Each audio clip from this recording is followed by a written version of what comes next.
2014లో రాష్ట్ర విభజన జరిగినటువంటి నష్టం కంటే కూడా గత 5 సంవత్సరాల్లో ఈ రాష్ట్రానికి ఎక్కువ జరిగినటువంటి నష్టం.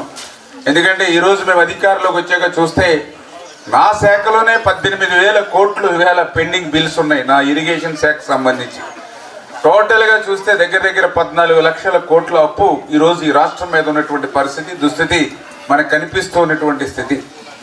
మరి ఈ రకమైనటువంటి అప్పుల్లో ఉన్నటువంటి స్థితిలో, ఆదాయం లేనిటువంటి స్థితిలో మళ్ళీ మీ అందరికీ కూడా అభివృద్ధి ఇవ్వాలి, సంక్షేమాన్ని ఇవ్వాలి. ఈరోజు ఒక సమర్థవంతమైనటువంటి ఒక నాయకులుగా ఈరోజు చంద్రబాబు నాయుడు గారు, పవన్ కళ్యాణ్ గారు ఈవేళ ఈ రాష్ట్రంలో ఉన్నారు కాబట్టి మరి ఆ సవాళ్ళని, ఆ కష్టాన్ని అధిగమించి మరి మీకు మేలు చేసేటువంటి విధంగా ఏదైతే ఇక లంక గ్రామాలకు కానీ, ముంపు గ్రామాలకు కానీ 3వ ప్రమాద హెచ్చరిక రాకపోయినప్పటికీ కూడా మీకు చిన్న కష్టానికి కూడా స్పందించేటువంటి విధంగా ప్రతి ఇంటికి కూడా 25 కేజీల బియ్యం, ఆయిల్ ప్యాకెట్, కందిపప్పు, ఉల్లిపాయలు, ఆలుగడ్డలు ఇట్లా నిత్యావసరాలన్నీ కూడా మీ ఇంటికే చేరవేయడం జరిగింది. నేను మొన్న పెద్దలంక, కనక్కాయలంక వెళ్తే వాళ్ళు కూడా అదే చెప్పారు. గతంలో వరద పేకల్లోత నీళ్ళల్లో వచ్చి నానిపోయిన తర్వాత పోరాడగా తీరిగ్గా తర్వాత ఇస్తే ఇచ్చినట్టు, లేతే లేకపోయినట్లు. కానీ ఈరోజు మరి వరద నీరు ఇంకా మా ఇంటికి చేరకముందే ఈ ప్రభుత్వం అందించేటువంటి నిత్యావసర సరుకులు, బియ్యం మాకు అందుతున్నాయని మరి వాళ్ళందరూ కూడా చెప్తున్నటువంటి పరిస్థితి. అదేవిధంగా ఏదైతే ప్రజలతో పాటుగా మనందరికీ కూడా ఆరోగ్యాన్ని ఇచ్చేటువంటిది, మనకి పౌష్టికాహారాన్ని అందించేటువంటి పశు సంపద ఏదైతే ఉందో వాటిని కూడా సంరక్షించుకోవాలి. ఇవాళ రైతు బాగుంటేనే ఈ దేశం బాగుంటుంది.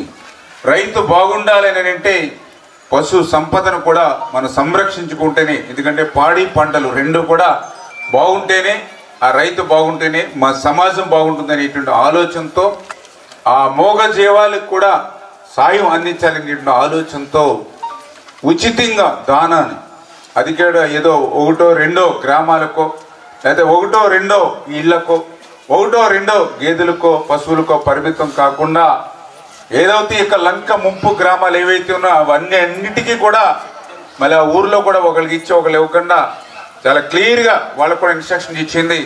ఎటువంటి భేదం లేకుండా, కులం, మతం, ప్రాంతం, పార్టీ అనేటువంటి భేదం లేకుండా ఎవరైతే గేదెలుండి నష్టపోయారో వాళ్ళందరికీ కూడా దాన్ని అందించమని ఆదేశించడం జరిగింది. అందులో భాగంగానే మరి ఈరోజు ప్రతి గ్రామంలోనూ, అందులో పర్టికులర్గా చూస్తే మరి ఏదైతే ఈ యొక్క ఎలమంచిలి మండలంలో మరి యొక్క ఎలమంచిలి లంకలు చూస్తే 350 పశువులు ఉన్నట్టుగా ఇక్కడ ఐడెంటిఫై చేయడం జరిగింది.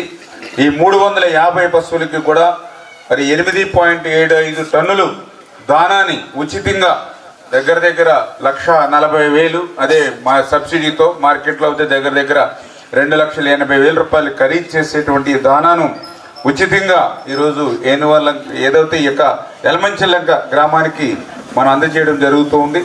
ఈ రకంగా కనక్కాయలంక, పెదలంక, బాడవ, అబ్రాజ్పాలెం, గంగడపాలెం, లక్ష్మీపాలెం, ఏనువల్లంక ఇట్లా ప్రతి గ్రామానికి కూడా ఈ యొక్క దానాన్ని మనం ఉచితంగా అందజేస్తున్నామని చెప్పి సందర్భంగా తెలియజేసుకుంటూ